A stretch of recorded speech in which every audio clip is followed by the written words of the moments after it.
in the essence of time. So good afternoon, everyone. I'm excited to be here today with you to talk about something that's important. It's powerful and it's advocacy.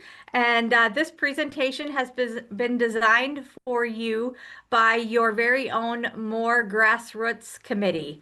And so we're hopefully going to equip you with some information today to help you feel confident and equipped to speak up for disability services and the people that we serve. As you may have heard already, this presentation is being recorded, and the details on that recording will be shared following the presentation. So I'm Tammy Reuter, and I'm coming to you from MRCI, and specifically the offices of MRCI in Mankato.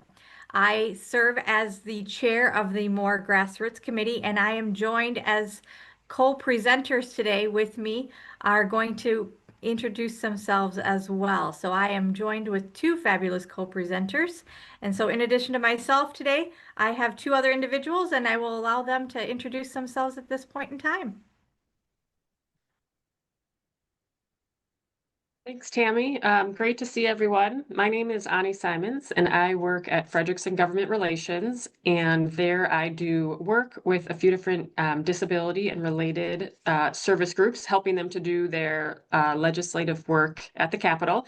And so in that role for, I think, over a decade, maybe even closer to 15 years now, I've been able to be one of the lobbyists who works with MOHR. So it's great to be with you all today. And I'm Jessica Stayskull. I work with TSE out of Roseville, and I am a DSP ambassador through Anchor, which does what the MOHR Grassroots group is doing right now. That's what I'm here to do. Fantastic. Well, thank you both for joining me on this training today. And also thank you all for joining us. As we mentioned earlier, advocacy is really an important topic, and we believe it's about using your voice to create change. And ultimately, we really know that advocacy is about knowing your voice has power. You're going to hear today that policies directly affect the service that we receive and the rights of the people that we support. Hopefully, you know that when we advocate, we will build, we're going to find ways that we can really build more inclusive communities and stronger support systems. But what happens with advocacy is it really happens at all levels, not just at the state level. And I wanted to share with you a specific example at MRCI. We really find friends at all levels within our systems. We have friends at county levels, local levels, state levels, as well as federal levels. And one example that happened at a county level for us is we have regular meetings with our county partners. And one of those meetings occurred within the last year and a half or so. And we were sharing one of our success stories, and we had gone into a county commissioner meeting. I attended that meeting, shared our experiences with programming. And of course, it continues to open doors of opportunities and new partnerships and increased visibility. However, recently, that county has decided to take over sole ownership of a building that we are a tenant of, which is a great opportunity for us for reduced rent purposes. So it also supports our services at a greater capacity. But they also signed multiple resolutions for us since that meeting. Where those resolutions have been in support of our inclusive practices and really have been signs of support, not only for our IPS services, but for our disability services overall. And so it's that advocacy for us has been on multiple fronts. And so when we talk about advocacy, we may talk specifically about some of the state friends, but I want you to remember that it truly translates into multiple partnerships at multiple levels today. And so what is exactly is advocacy? And so let's break that down in a little bit more detail. Jessica, do you want to take it over? Sure. So advocacy very simple, speaking up for yourself and others. It goes without saying, we all know this. Um, Part of it is educating the decision makers, our elected officials, and then sharing stories that can make an impact so they understand what it is that we're advocating for. And then really building those relationships with our allies to help push this forward and push this movement forward of advocacy. And part of sharing stories is looking at what you do as a DSP or whatever position you are in your company, and just telling it in a way that someone else really understands what it is that we do, because a lot of people don't understand what we do. And so having to learn to tell a story and knowing what it is that we do. So there's that. Yeah, and then how to advocate in the disability community, knowing our rights. That's what we're doing today. We're learning about advocacy. You can go to conferences, you're reading statutes, you're reading the emails that come through from MOHR or from whatever groups that you're associated with, working with people like Ani, asking questions when needed. Just any way that you can educate yourself is excellent. And then be visible in attending public meetings. And for me, because I am new to this aspect of what we're doing, my biggest question was attending public meetings, how do we know where our officials are going to be? And the way we can join email lists, going on their websites and finding them out. Sometimes there's chamber events that we're already invited to within our own organizations that we can attend. Maybe even it's a little beyond public meetings, but just making appointments with people and really getting to know who the people are that ultimately end up making the decisions. And then telling your story. And this is where my piece comes in, and telling a story that is impactful. And my part of what it is that I do is I come from the employment side of being a DSP and supporting people in the community, and making them understand why it is important that we have support for our individuals and the qualified staff to work with them. If we don't have qualified staff to work with them, then just they're not going to be successful and live their life the way that they want to live, just like we want to work and live our lives the way that we want to live them. And then work together with our advocates, just working with them, just like it says, working with them, showing an interest in what it is that they're doing, and just and going from there. Ani and Tammy, do you have anything to add? I do actually, and I think that working together is really the magic of MOHR. When we work with MOHR, we get to know other providers from across the state. For example, I had the good fortune of getting to know Enterprise and getting to know STEP, who happened to be outside the back door of MRCI, both in Fairmont and in New Ulm. And MRCI happens to be in both of those communities as well. When we work with our legislators in both of those communities, it's really important that we have similar messages, and that's where MOHR comes in, right? And they help us all be on the same page with our messaging, but we all have our own story of our individual clients. So just as Jessica talked about, the importance of telling the story of the individuals that we work with, that's important. But yet, in terms of our priorities and the things that are important to the families that we work with and the big picture items, that's where MOHR comes into play. And you're going to hear more about the big picture as we get through the rest of this presentation. But that's when we're working together with our advocates. So when you hear the success stories and the impact of the stories that we're talking about with our individuals, and then the big picture items, they hear the same thing, whether they're talking to us as MRCI or they're talking to STEP or they're talking to Enterprise. That's very consistent. And we always say 7 times in 7 different ways at MRCI. And the same goes when we're talking to our legislators and when we're advocating. And so we want to make sure we're consistent in our storytelling. And whether it's us telling our story or our friends from other providers, that's where we all have the power together. And it's that collective power that really is making that difference. Okay, moving on and going on to the next slide. And easy ways to advocate. And this is really how easy it is to advocate. It's not meant to be intimidating in any way, shape, or form. It's really, advocacy can really be simple and really accessible to everyone. You don't need to be a policy expert to advocate.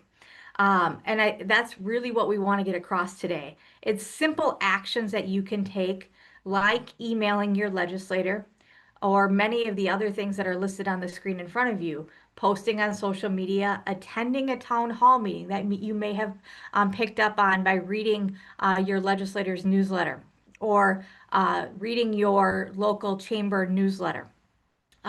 Those things can make a difference. When you attend those town hall meetings, though, take a few minutes, hang back after the meeting's over, and stop and introduce yourself.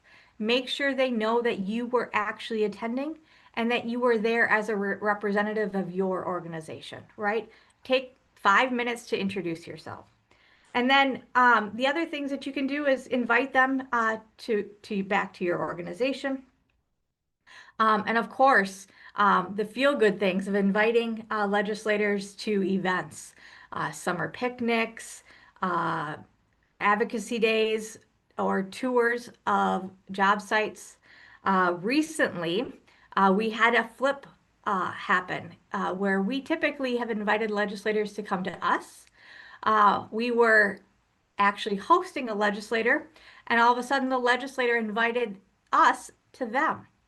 And so one of our clients had been noting that it's very busy when we come on Disability Day at the Capitol, and it's kind of overwhelming. And so the legislator said, well, I can take care of that for you. I can welcome you to the Capitol on a non-session day. Would you like to join me on a day that's not as busy? And so we'll be taking him up on that and going to the Capitol to see him on a non-session day for a behind-the-scenes tour hosted by him on a non-session day. And so that kind of relationship is priceless, and you want to use those to your advantage, not only for your clients, because they're going to get this unique view of the Capitol, but also to continue to foster and develop that relationship. All right. Ani, I'm going to let you take it from here. Okay, yeah, so now we're going to move into a series of slides that go into a little bit more detail about kind of how to connect and how to communicate with your state and federal legislators. Before I jump into my slides, I did just want to give one more shout out to Tammy for pulling this presentation together and setting up this event. I know we talk at MOHR a lot about trying to have more resources for folks who are maybe newer to grassroots advocacy or want kind of a basic refresher. So thank you, Tammy, for rolling up your sleeves to make this happen. So for this, I'm going to move a little bit quicker through this slide. It's kind of a high level overview, and then the subsequent slides are going to go into some more detail, but just some basics about how to connect with your state and federal legislators. So first, it's really important that you figure out who are your specific elected officials who represent you. So between the state level and the federal level, we have over 200 elected officials who represent different parts of Minnesota. Those elected officials are very busy and get a lot of communication every day. And so not surprisingly, they very much prioritize and often really, with some caveats, but often really are only able to focus on the communications they receive from folks who have ties to their specific district. But the good news is it's very easy to figure out who represents you on the state and federal level. So she can correct me if I'm wrong, but I believe Tammy is going to be sending out these slides are going to go out after this event. Okay, after the webinar. So you will have this URL in front of you that you could click on, or if you want to look up your legislators and this slide deck isn't handy, you can also just Google Minnesota legislature and who represents me.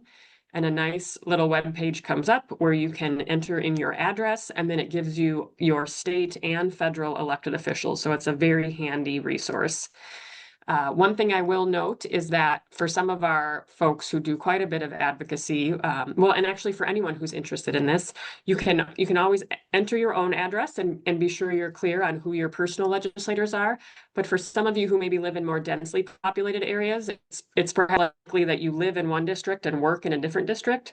So I also encourage you to throw into that address section the address of where you work and maybe where you provide disability services, and then you can also get the contact info for the legislators who represent the district where you work. We have a lot of more members who work to form relationships with that entire group, you know, their own legislators and the legislators who represent the areas where their organization provides services. The nice thing about that web page of the Who Represents You is once you put your address in, and then you'll see all your elected officials, and each one will include their email and phone number. So that's then you'll have those tools on hand to reach out to them, whether it's to communicate, you know, an issue just over email or phone, or whether it's to request a meeting, or whether it's to request them to come visit you. And we'll talk a little bit more about that.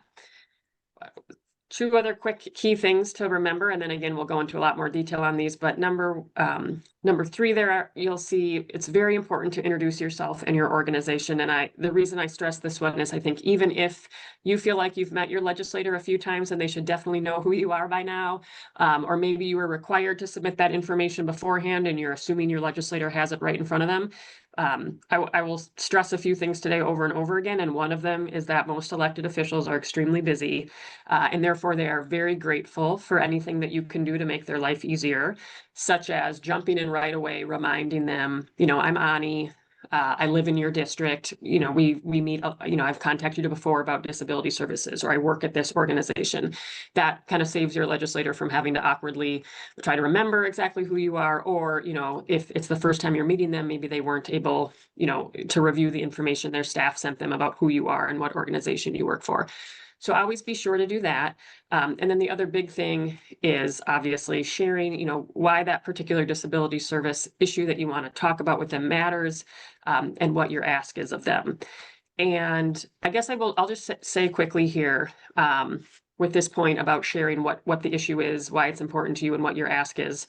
I wanted to acknowledge, you know, we are obviously in a time right now in our state where there's a lot of things happening, and depending on what communities you live in, there might be a lot of things happening right now. I know some folks are dealing with some pretty heavy things.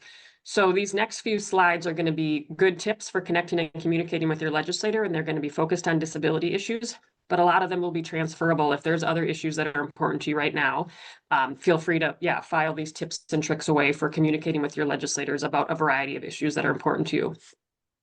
So moving into some more detail about, okay, you know, you've done the hard work of figuring out who your elected officials are, you've gotten their contact information, and now you are communicating with them, whether it's over a phone call or an email or a meeting.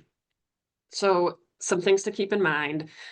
This is another one that I'll stress a few times throughout our presentation today, which is to be respectful and clear. Again, legislators get a lot of communications every day. And sadly, I don't think it's going to be news to any of you that for a lot of legislators, regardless, you know, kind of on both sides of the aisle, they do receive a fair amount of communication that is not respectful, that contains some pretty angry sentiments. And so anything that we can do to try to draw attention to our communications to get our legislator to really focus on it and want to engage helps. And a big thing you can do is to be respectful and professional throughout your email. And also to be clear, you know, this one is not shocking. I think we all can relate to this from our personal lives. If we have, you know, a family member or friend who's trying to communicate with us and it's kind of in a very roundabout way and hard to follow and, you know, all over the place, it can feel pretty tough to engage.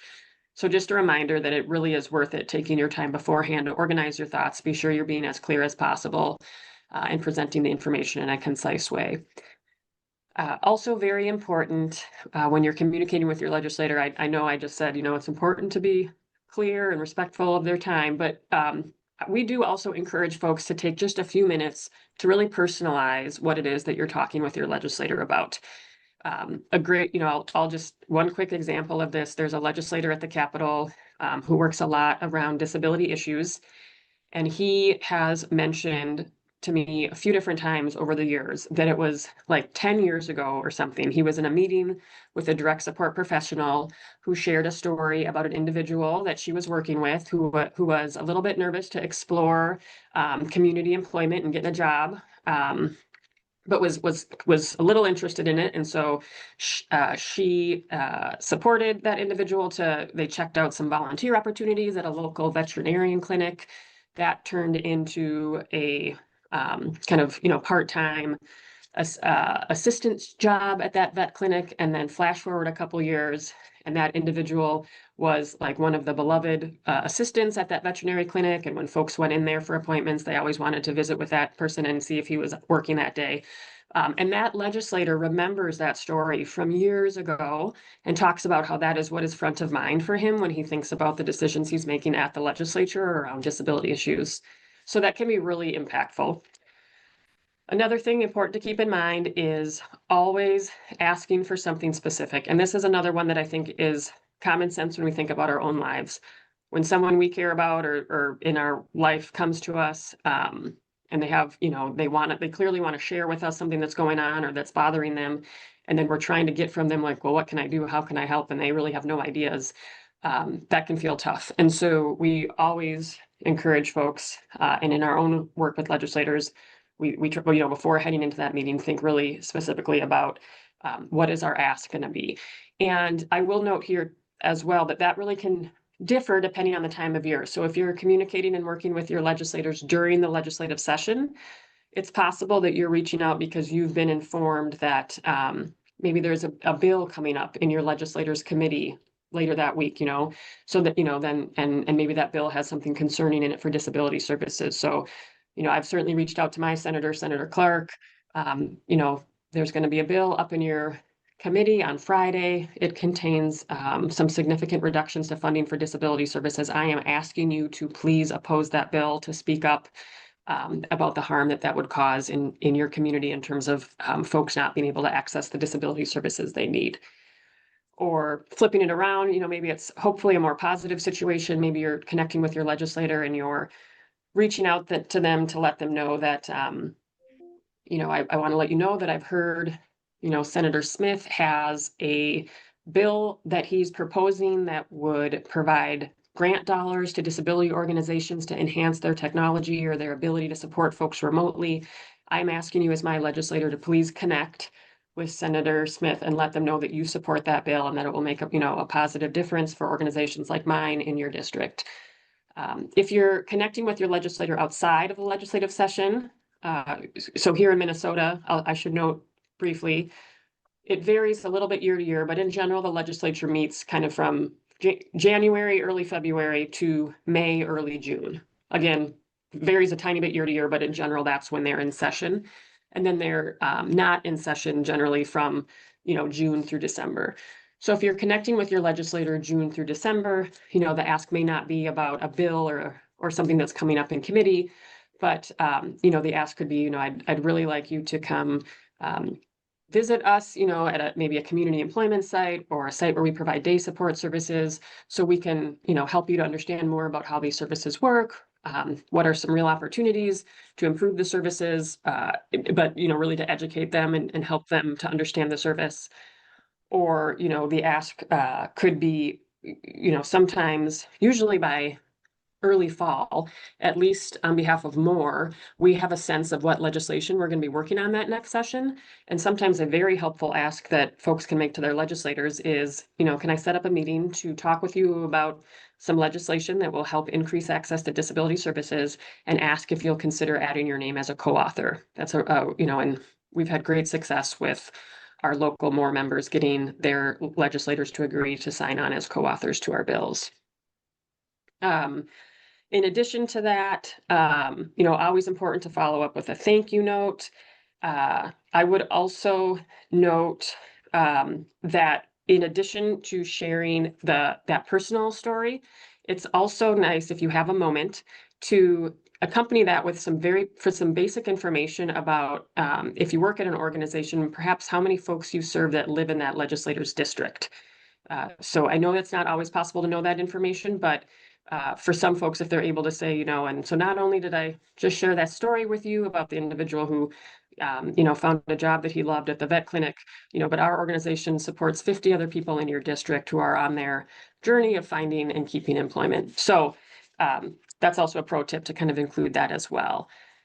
Oh, shoot, Tammy, it looks like we're maybe on. Yes, okay, crafting the message to your legislator. Yes, so a few more details to keep in mind. Perfect. One is, a few more tips around how to communicate with your legislator. One is, it does really help if you have a moment beforehand to do your homework and double check what is the official title for your legislator. Is it going to be your representative or your senator? I will note, I have been in plenty of meetings where some of us have gotten flustered and accidentally used the wrong one, and it is not a big deal, but it does really help and show that you have done your research, that you have taken the time to be prepared for the meeting. If you've double checked, is this Representative Smith or Senator Clark? Again, the reminder of the importance of introducing yourself and your background. Kind of one other additional tip I'll mention here, if this is something you're comfortable with, is something I've seen happen here and there over the years is, someone might introduce themselves in a legislator meeting and maybe they'll mention, if you're comfortable doing this, my name's Ani, I just moved into your district. I ended up moving a couple blocks away from the new pickleball court that they set up, and then sometimes, then this legislator might say back like, oh yeah, my wife just signed up to do Thursday night at that pickleball court. And then, I've seen people be like, oh, no way, me too. I'll have to introduce myself to your wife when I see her there. And then all of a sudden you have kind of the start of a relationship that you can use and something you can connect with that legislator on. So certainly doesn't always happen, but I've always been impressed by what a small, big world it is when sometimes folks share just a little bit of additional background information and realize that it's something they might have in common with their legislator. Again, one thing we touched on, but repeated again, the importance of tying the issue to your specific personal experience. I'll just, one other great example that came to mind on this, during this last legislative session here in Minnesota, there was a proposal moving forward that would have made some reductions to disability services, to the rates for those services. That particular proposal didn't end up passing, but I think, there was a lot of advocacy that we had to do to prevent that.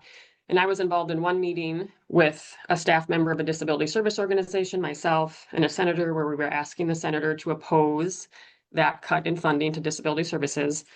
And the staff person from the disability organization was able to jump in and say, Senator Clark, just last week I had to have 2 really hard phone calls with families who had recent high school graduates who were really excited to come and start accessing employment supports, or day support, and start, working with our organization. And I had to let both those families know that we have a wait list right now because we are short-staffed. And if proposals like this move forward, that make it harder for organizations like mine to continue to try to move the needle on wages and address staffing shortages, I'm just going to have more hard conversations like that with your constituents about barriers and access to services. So again, she just kind of was able to personalize it, tie it back to a very recent experience she had to really help illustrate for the legislator why this matters. Again, keeping the email short and clear, having that specific ask of what you'd like them to do, and then thanking them for their attention to the issue. Again, that one goes back to just, you'd be surprised how many unpleasant exchanges legislators have to have every day. And so it really does go a long way to thank them for their time and to be respectful in your work with them. Next slide, Tammy.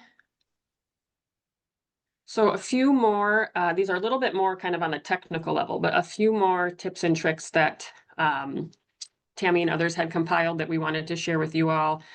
One, we do get this question sometime, but so just wanted folks to be aware, if you are thinking about sending a letter to your legislator, it definitely does not need to be typed. I've seen a lot of handwritten notes. If you're emailing your legislator, it can get a little bit complicated if you do an attachment. Unfortunately, in this day and age of a lot of concern around email scams and email hijacking and things like that, I do know a lot of legislators are pretty nervous to open attachments. So we do try to avoid those. I know sometimes it's, can be a key part of your message. So sometimes it helps to send an initial communication, get that going, and then say, now I'm going to send you an email back with an attachment of with more detail.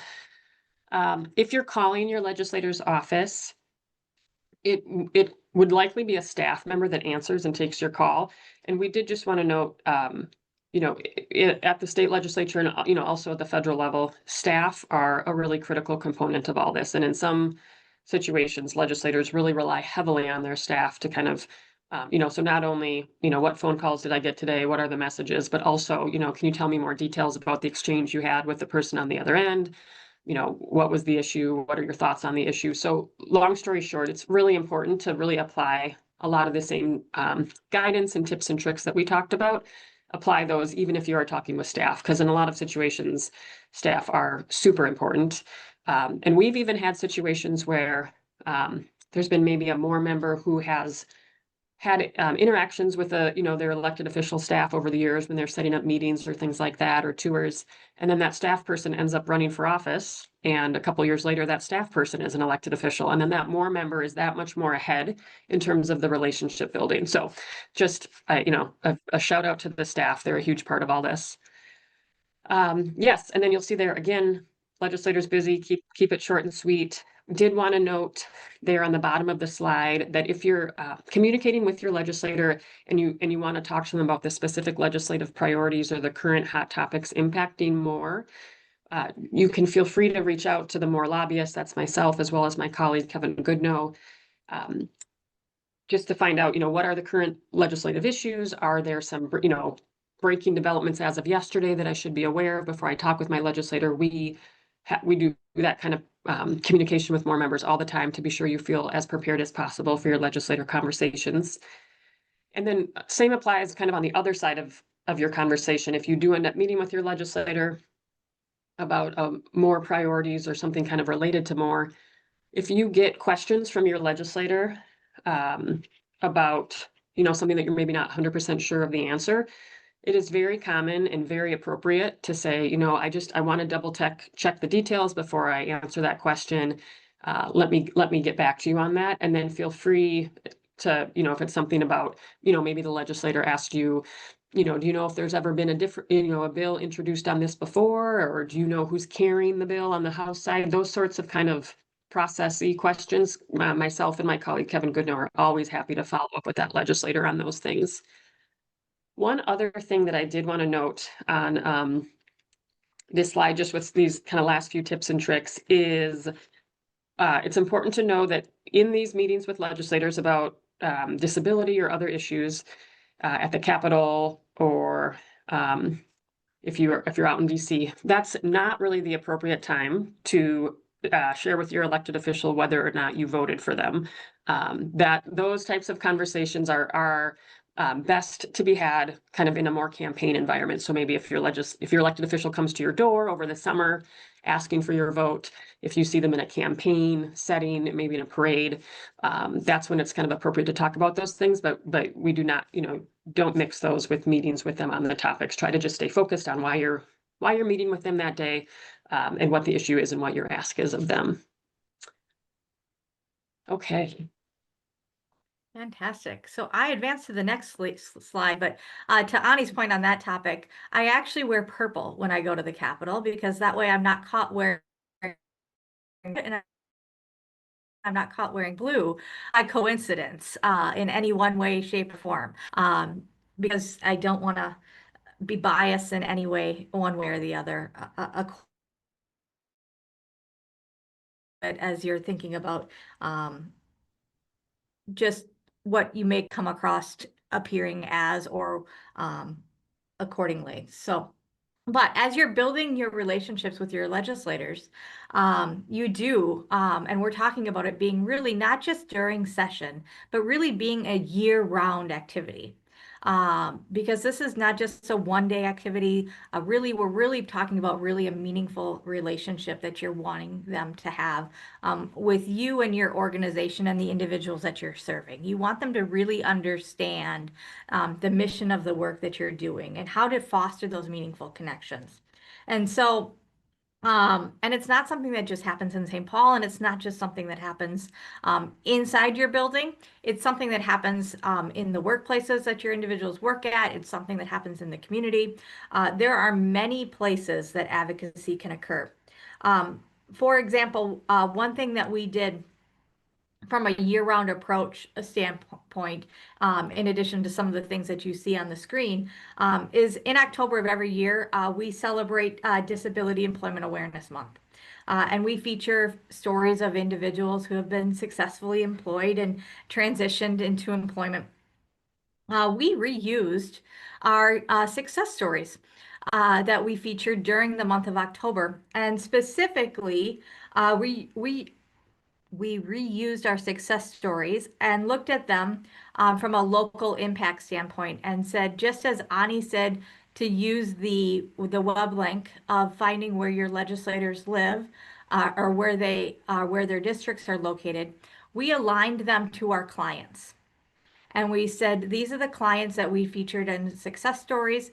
And we then, at the beginning of the elected of the session, sent handwritten notes to each of our elected officials that are in our service area with a success story featuring one of our clients, wishing them well on the upcoming season or session. So think about how you can tie it back to the impact that they're having. I was pleased then during the upcoming days that I was out and about and actually in St. Paul to actually find the envelope featuring those stories on a couple of our elected officials' desks. So despite the piles of paperwork that you will find on many of their desks, many of them, when I walked through the door, could point to, oh, I have your story right here. What is it that you want to talk to me about today? And so it's nice to be able to connect the dots, and they then have that success story ready to go with other statistics of our impact and things that they can then point to as well. So as we then build those relationships, they're not just awareness events, they're not just tours, they're not just celebrations, they're not just open houses. They're long-lasting things so they can see your work in action and meet the people behind your mission. Okay, so how to go about building this tour or building these successful tours, these successful opportunities for your legislators to walk through your doors and to interact with your folks. There are a lot of successful ideas already written on the screen. You can read them for yourselves. However, and this slide has a lot of great reminders and suggestions for hosting them. Remember what was said earlier about being a great storyteller, and whether that is at a work site or in a facility or out and about in a community, you have the power to share those stories and make them memorable. But my favorite way to host a legislative session, or my template for hosting a legislator, is actually hosting a legislative advocacy day. And my legislative advocacy day formula is actually to invite a legislator or legislators, plural, in for a set time frame to meet with our clients. And then they first do a tour of either the workplace that our clients are working at or the facility that we're meeting at. And then they learn a little bit about MRCI. They learn a little bit about what our challenges and what our opportunities are. We tell them all kinds of great things that we're super proud of. They meet some fabulous staff that are, doing great things on the job at this point in time. Usually a long-standing employee that's got some tenure that we're super proud of, and then usually somebody that's new to the job that's super excited about how fabulous they are to get a job at our organization. They meet some clients, but then we go and do Q&A with clients. And the clients get to ask them, why did they want to be a legislator? And the clients ask them, what do you think of the Light Vikings? Some things completely unrelated to, being a legislator whatsoever. But it's absolutely free-flowing discussion with our clients and the legislator. And we get everything. And then we do a debrief session where the legislator gets to tell us what's going on, either post-session, pre-session, kind of just the general feel for what they anticipate is about to come down the line for us as an organization, or what they think just happened, and just kind of debrief with us and give us some insights as to what we can anticipate. And that's usually with our senior staff and some board members. And we've gotten a lot of really insightful information in that small amount of time. And we do all of that in 1 hour. And that is our Legislative Advocacy Day. Our clients, pre and post, are doing some legislative work to understand the power of advocacy. Just like we're learning today here what it means to be advocates, we're doing the same thing with our clients to understand why it's important to be advocates, and why it's important to use our voices. And of course, during that process, just like we are telling you the importance of a thank you card, post, we're writing thank you cards as well. And so that's my favorite template for hosting a successful tour. But other great tips are already included on this and will be available for you to consider when the slides are shared. All right, additional resources. Thanks, Tammy. Yeah, so we also wanted to talk through some other resources that are available out there, because we kind of tried to give some helpful overview info and tips and tricks, but we know that for some folks, having lots more resources at your fingertips would be helpful. So we are fortunate here in Minnesota. There's a lot of resources out there. So MOHR has an advocacy toolkit on their website where we post the current legislative priorities for the Minnesota Organization for Habilitation and Rehabilitation. My understanding is I think that's being updated any day now. If you are interested in going there now, you could check out, just as an example, what our legislative priorities were for last session, just to get a feel for those if you haven't looked at those. But very shortly that will be updated to include new information on what our legislative priorities will be for the upcoming legislative session here in Minnesota. So I encourage folks to check out the MOHR website. The Minnesota Council of Nonprofits is also a wonderful resource here in Minnesota. They have tons of resources related to advocacy. If you go on their website, on their general landing page, you can click on public policy. I think that's what they call the tab. I used to go to it all the time. Under that, you will find some interesting information on what the Minnesota Council of Nonprofits legislative agenda is. For people here today who might be interested in that, there's always some interesting stuff about what MCN is advocating for at the Capitol on behalf of nonprofits in Minnesota. But in addition to that, under that same public policy section, you can hit, I think it's like explore more resources is the name.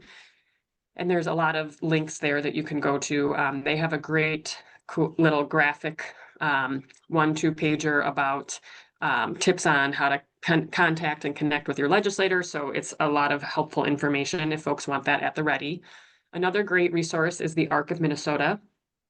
If you go to their website, I know many years ago, I went to their website, went under their public policy area and clicked on the option to be added to their Capital Connector email list, which is a really helpful email that they send out throughout the legislative session. So again, it's generally just kind of the roughly January through June, but they send out that Capital Connector email throughout the legislative session here in Minnesota, and it includes really helpful information on kind of the broader disability-related legislative proposals, ideas, discussions that are taking place at the state capitol. It's great information.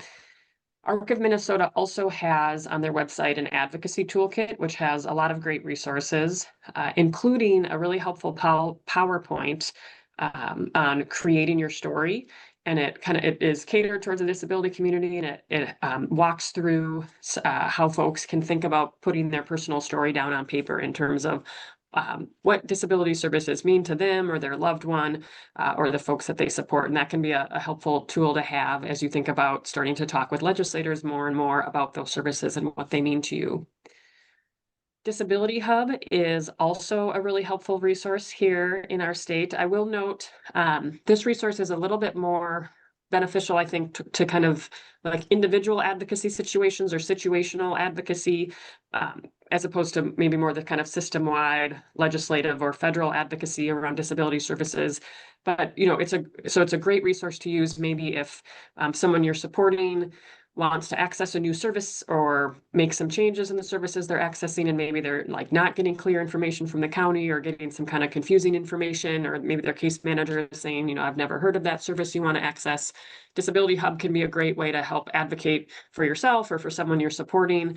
A real human answers the phone there, and it's a free service, and they can help answer questions about service availability and benefits and things like that. Anchor is another great resource that's available. This is a resource focused on federal level legislative or federal level disability advocacy, which is so important. I will parrot what Lynn Megan has been reminding me for decades, which is so true. It's very interrelated. There's such important things that happen on the federal level and on the state level that impact access to and quality of disability services. So the federal piece is huge. The Anchor website has a lot of resources.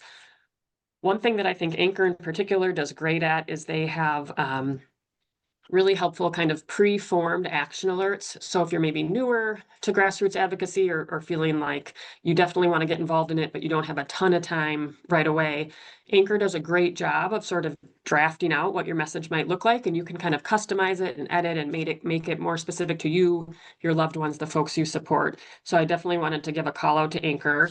Lynn, I see you went. Can I Yeah. just interrupt real quick, Ani? For people who are not full Anchor members, MOHR is an Anchor member, but all members of MOHR do not have access to their connected community where many of those resources are.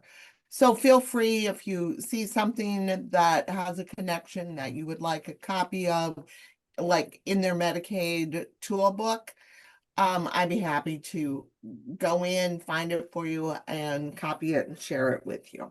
So it's not always as easy. Thank you, Lynn. That's a great point. Yes, I've been spoiled because I think you've been kind of feeding me the information, so I just get it easily. But yeah, great point. So if there's a federal disability issue you hear about or you're passionate about or interested in, if you don't know how to get in touch with Lynn Megan, feel free to ask your organizational leaders who are part of MOHR, can you put me in touch with Lynn? I'd like to get some Anchor resources. It's a wonderful resource. And then I also wanted to remind folks that, so the way that MOHR is set up is they have a great, one of their additional resources they have is they have a regional representative for each of the 10 regions throughout the state. And that's a MOHR member who has stepped up to say that they are willing to stay, really engaged in more board meetings and other MOHR conversations that are going on about what the timely legislative and federal issues are that are impacting more services. And so that is a great resource for staff who work at MOHR member organizations. If you're thinking about reaching out to your legislator, feel free to either yourself or through your organizational leaders, get in touch with your local MOHR regional representative who might have additional insight about here's some of the key issues that we were just talking about at the board meeting yesterday that we need to stress to our legislators. So that's another resource we wanted folks to be aware of. And great. That's it. Thanks, Ani, and thanks, Tammy. So in keeping the connection going all year long, it's not just getting ready for the day at the Capitol. It's not just that.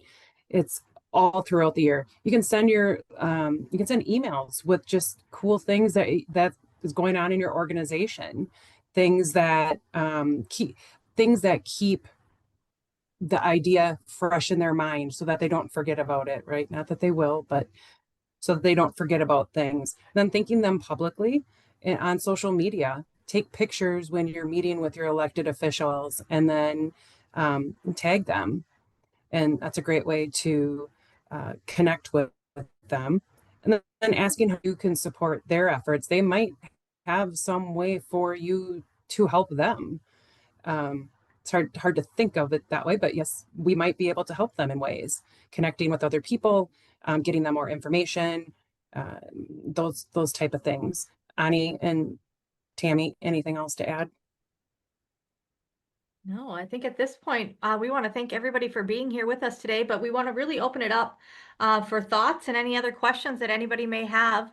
because we have approximately 10 minutes left of our conversations together today. Well, I just want to thank you all for this. I love that MOHR has a grassroots committee and that Anchor does, and you guys did a great job with your presentation. Thank you so much, and we look forward to having it to be able to share even deeper within our organization as well.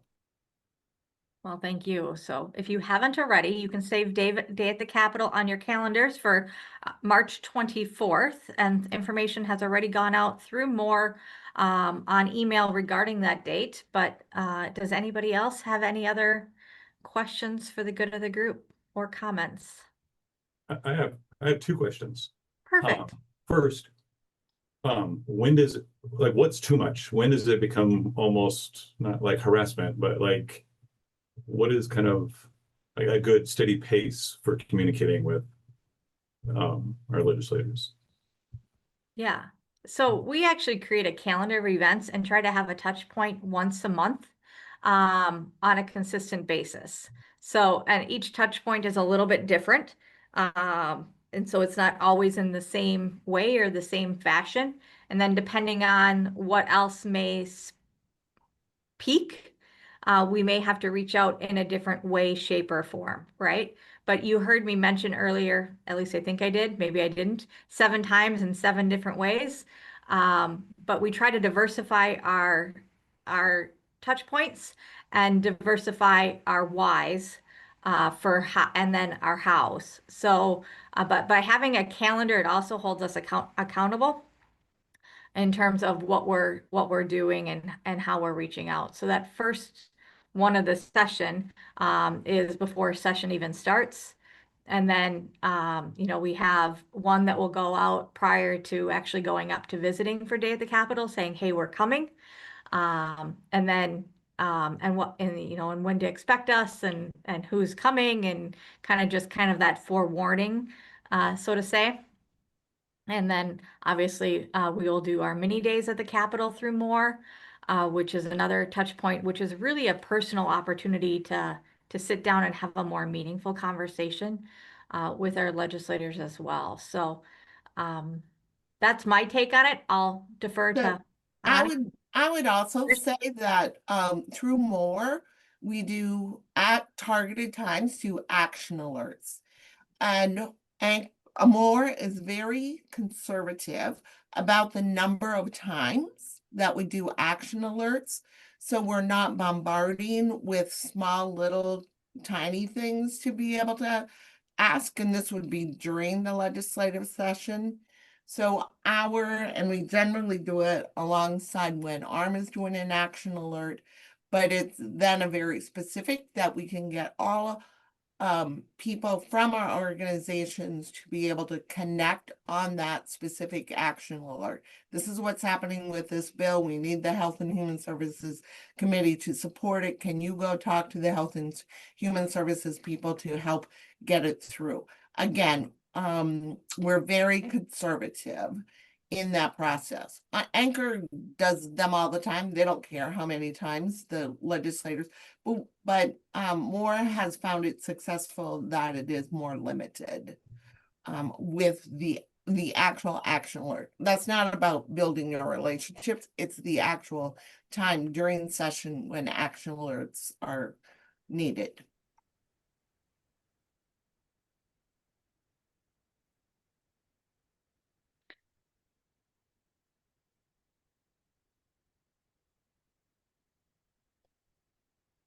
Did that answer your question? There are times when you will have, and you'll know each of your people, if you build a relationship, you'll have a sense for which ones need additional touch points, right? At the end of session, I had some that wanted communication on a regular basis last session, and I had some that were, I'll keep you posted. Thank you.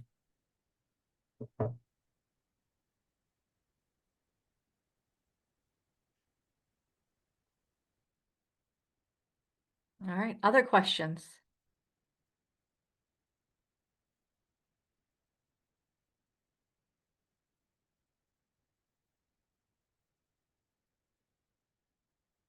checking the chat.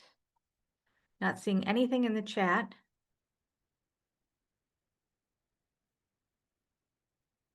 And I don't see any hands raised.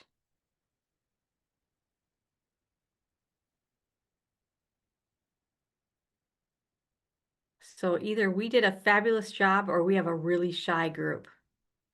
And I don't think it's the latter. So I know this is a pretty curious group. So I'll do one more call for questions.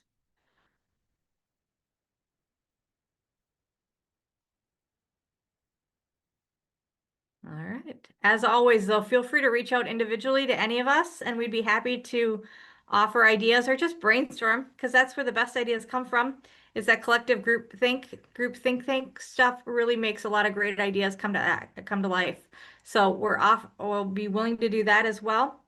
And I would be remiss, since we have such a great group, if I did not do a call to join the MOHR Grassroots Committee. So if you are interested in joining the MOHR Grassroots Committee and helping plan things like this, as well as Day at the Capitol and other fabulous things that Grassroots can be involved in, please reach out to myself and we will get you involved. Or if you know of somebody else in your organization. You can always be voluntold. All right. Thank you so much. Have a great day, everyone. Thank you all. Bye-bye.